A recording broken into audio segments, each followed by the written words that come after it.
અને આ તરફ ધાનેરામાં જન આક્રોશ સતત વધી રહ્યો છે। સભામાં માવજી દેસાઈ તમામની વચ્ચે બોલ્યા। અપક્ષ ધારાસભ્ય માવજી દેસાઈએ કહ્યું કે લોકો સ્વયંભૂ આ વાતનો વિરોધ કરે છે। ધાનેરાની જનતા બનાસકાંઠામાં રહેવા માંગે છે। રાજકીય એજન્ડાને કારણે આવી પરિસ્થિતિ ઊભી થઈ હોવાનો આરોપ તેમના દ્વારા લગાવવામાં આવ્યો। સાથે માવજી દેસાઈએ એ પણ કહ્યું કે જનપ્રતિનિધિઓને વિશ્વાસમાં નથી લેવામાં આવ્યા। પ્રકારે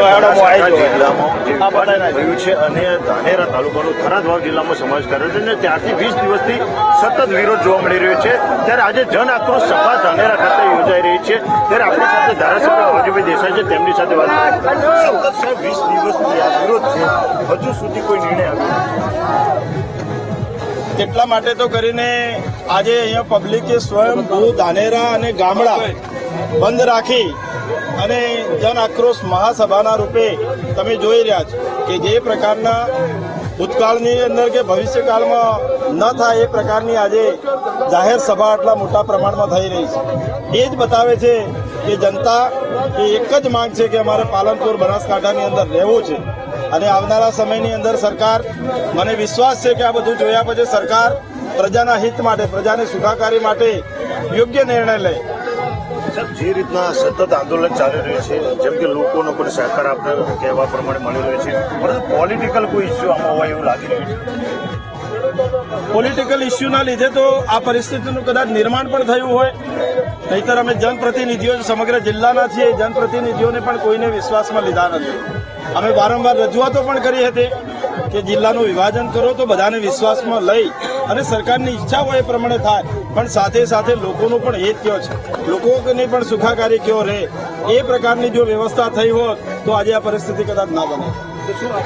એક સરકાર ભાજપ સરકાર છે અને સરકાર દ્વારા પણ એક પોલિટિકલ રીતે જોઈને આ જિલ્લાનું વિભાજનની રીતે કરવામાં આવી। અત્યારે સમગ્ર જિલ્લાને લાગી રહ્યું છે કે જે પ્રકારનું વિભાજન થયું કે આજે નવો જિલ્લો બનતો હોય ત્યાં 4, 5 કે 6 તાલુકા હોય, એની જગ્યાએ નવો જિલ્લો બન્યો છે ત્યાં 8 તાલુકા છે। અને જે વર્ષોથી એક નવાબી શાસન હતું ત્યારથી માંડીને દેશ આઝાદ થયો ત્યાં 14 તાલુકા હોય, એ 14 તાલુકાની જગ્યાએ 6 તાલુકા થાય। પાલનપુરની પ્રજાનો પણ અંદરનો આક્રોશ ભયંકર છે। પાલનપુરની પબ્લિક પણ સમજી ચૂકેલી છે કે અમારી રેવન્યુ ઓછી થઈ જશે, એટલા માટે પાલનપુરની પ્રજા પણ દુઃખી છે। એ જ પ્રકારે સમગ્ર બનાસકાંઠા જિલ્લાના બધા જ તાલુકાની પ્રજા આજે દુઃખી છે। જે પ્રકારે સતત વિરોધ સામે આવી રહ્યો છે અને સતત પ્રયત્નો પણ થઈ રહ્યા છે, શું લાગે છે કે આ વિરોધ પછી સરકાર જાગશે? મને ચોક્કસ સરકાર ઉપર ભરોસો છે અને વિશ્વાસ છે કે સરકારને સાચી વાતનું ધ્યાન સરકારના ધ્યાન ઉપર આવ્યું નહોતું અને એટલા માટે જ પબ્લિક સાચી વાત સરકારના ધ્યાન ઉપર લાવવા માટે કરીને આ જન આંદોલનો, જન આક્રોશ મહાસભાઓના સ્વરૂપમાં, બંધ રાખવાના સ્વરૂપમાં સરકાર પાસે જાય છે અને સરકાર, મને 100% ભરોસો છે કે પુનઃ વિચારણા કરશે।